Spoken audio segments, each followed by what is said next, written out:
Eu tive o privilégio de um dia escutar um missionário chamado Wes Stanford. Ele passou uma parte da sua vida ajudando a igreja na Etiópia, que por 17 anos esteve sobre o regime comunista. As igrejas foram lacradas, pastores foram presos, muitos foram mortos. E esse missionário saía da América do Norte e ia para a Etiópia tentar ajudar os irmãos que se reuniam escondidos nas catatumbas, nas florestas.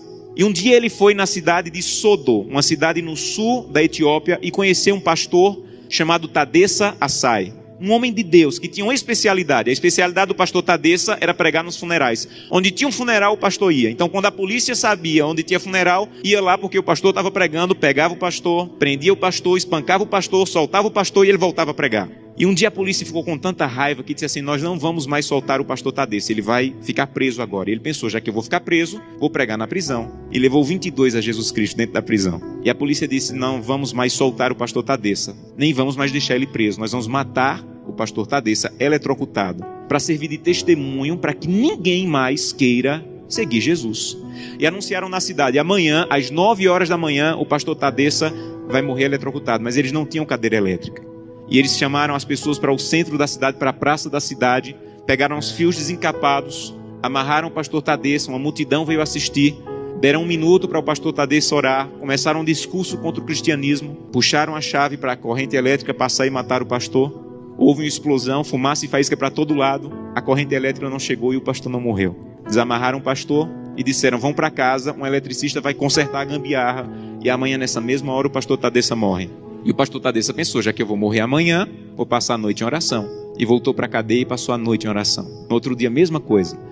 A multidão veio, amarraram o pastor Tadessa, alguém havia passado o dia tentando consertar, puxaram a chave, explosão de novo, fumaça e faísca, a corrente elétrica não chegou. E a multidão começou a apertar tanto, fazer tanto barulho, que a polícia ficou temerosa, desamarrou o pastor e disse assim: vai embora daqui. E esse missionário estava lá e disse que acompanhou o pastor Tadessa e disse assim: pastor Tadessa, o que é que o senhor vai fazer? Um homem que passou 2 vezes pela morte, o que é que o senhor vai fazer? E ele disse assim: tem um funeral e eu soube que tem um funeral, eu vou lá pregar.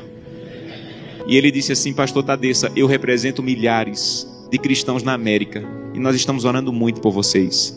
E disse que o pastor Tadessa se virou, ficou com o rosto sério e disse assim: vocês na América estão orando por nós, aqui na Etiópia? Então volte para a América e diga que nós é que estamos orando por vocês.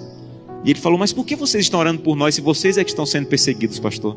E ele falou: irmão, ninguém na Etiópia acorda sem pensar, nenhum cristão na Etiópia acorda sem pensar: hoje pode ser meu último dia de vida, pode ser que hoje seja descoberto e seja preso e morto. Então, como nós não sabemos se esse é o último dia de vida, todo cristão na Etiópia passa o dia em oração. Não importa o que nós façamos durante o dia, passamos o dia em oração. Mas eu soube que as coisas vão muito bem na América e que tem cristão na América que consegue passar o dia inteiro sem orar. É verdade que tem cristão na América que consegue passar o dia inteiro sem orar? E ele disse assim: é verdade.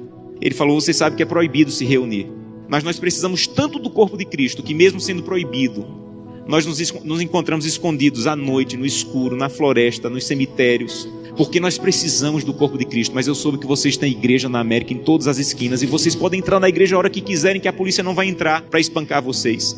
Mas eu soube que na América, no dia de culto, tem cristãos que ao invés de ir para a igreja, ficam em casa assistindo. É verdade que no dia de culto vocês podem ir a hora que quiserem e vocês não vão, vocês ficam assistindo. É verdade que isso acontece na América, irmão? Ele disse assim: é verdade. E ele disse assim: missionário, a minha congregação tinha apenas uma Bíblia e eu fiquei com medo de ser preso e minha Bíblia ser queimada. Então reuni minha congregação e com lágrimas nos olhos eu disse: irmão, eu não tenho como guardar a Bíblia, é o que nós temos de mais precioso. Se eu for preso, ela vai ser destruída. Então eu comecei a rasgar as páginas da Bíblia e comecei a dividir para cada pessoa. Era mais fácil guardar porções da Bíblia do que uma Bíblia inteira com uma pessoa só. E quando eu estou à noite pregando, no escuro, no meio do meu sermão, eu digo: eu preciso de Isaías 53. E alguém lá do escuro começa a recitar do fundo do coração aquela página que ele levou rasgada para casa e decorou. Mas eu soube que na América vocês podem ter 8, 10 Bíblias em casa. E eu soube que tem cristãos na América que, apesar de terem 8, 10 Bíblias em casa, passam uma semana sem ler a Bíblia. É verdade? E ele disse assim: é verdade, nós é que precisamos de oração. Meus irmãos, urgentemente precisamos de oração. Porque cantamos: breve Jesus voltará. Levantamos a mão no apelo dizendo assim: eu quero voltar para o céu para ser dono de tudo. Mas ainda não estamos indo a Jesus de maneira séria para que Ele arranque o egoísmo do nosso coração e que nós possamos entrar na porta do céu e nós não vejamos a rua de ouro nem a parede de pedra preciosa, mas nós possamos olhar para o rosto maravilhoso de Jesus, aquilo que nós aprendemos a olhar nessa terra. Eu tenho um sonho sonho da minha vida, entrar na porta do céu, segurando a mão de Gleice, minha esposa, e Glenda e Samuel, os meus filhos. Eu quero chegar em frente a Jesus. Eu quero dizer: Jesus, cheguei com minha família. Essa aqui é Glenda, Samuel e Gleice. E eu espero que Jesus diga mais ou menos assim: Josanã, eu já conheci a sua família, porque todo dia você ia à presença. A minha presença me apresentava, só faltava conhecer pessoalmente, mas eu já conheço a tua família. Sejam bem-vindos agora. Um prazer conhecê-los pessoalmente. Eu não quero ser pastor dessa igreja. Eu quero ir para o céu. E isso é mais profundo. Eu não quero abrir o inário e dizer assim: breve Jesus voltará. Eu quero estar lá. Isso é mais profundo.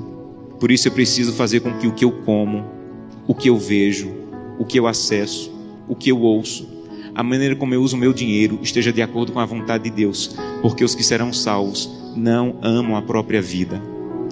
Que Deus te abençoe de maneira profunda, para que o primeiro fruto da fidelidade, a transformação do teu caráter, esteja de maneira real acontecendo em tua vida.